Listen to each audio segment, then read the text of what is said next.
At sa ibang balita, posibleng mga hired killer daw ang tatlong naarestong suspect sa pagpatay kay Maconacon Isabela Mayor Erlinda Domingo.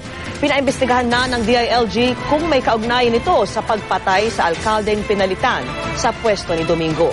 Saksi si Chino Gaston.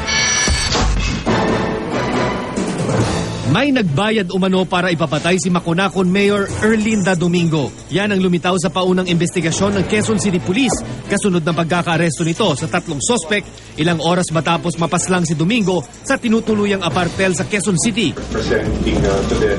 Kanina iniharap na sa publiko mga sospek na kinilalang sina Christian Pahinado, Michael Domingo at Mary Grace Malones. Parang mga hard killers mga to. So hindi personal. Unang-una, malayo naman sa taga-Cagayan si Mayor. Ito taga dito.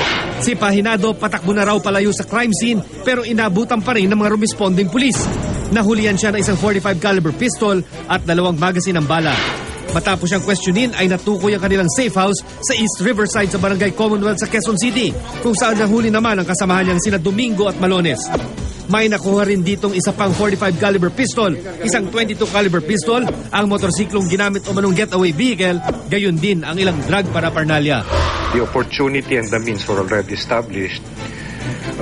Yung motibo, very soon we will be able to get the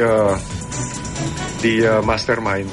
Bukod sa mastermind, hinahanap na rin daw ng pulisya ang 3 pang kasamahan ng mga sospek.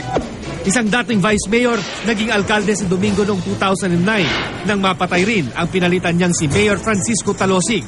Kaya naman utos ng DILG, alamin natin ang kabuuan nito because this might not be two isolated events and maybe in other words, whatever are the connections, malalaman ito. Sa gitna ng pagluluksa ng pamilya Domingo, iginiit nilang wala raw kaaway ang alkalde. Wala nga raw siyang bodyguard at tangi ang driver na si Bernard Plasos lang daw ang kasama na magtungo sa Quezon City para sa isang local government summit. Nabaril din sa hita si Plasos at kasalukuyang nagpapagamot. Dahil sa insidente, ayon sa DILG, pabibilisin na raw ang proseso ng pag-a-apply ng mga politiko ng police protection sa COMELEC, lalo't umiiral ngayon ang election gun ban.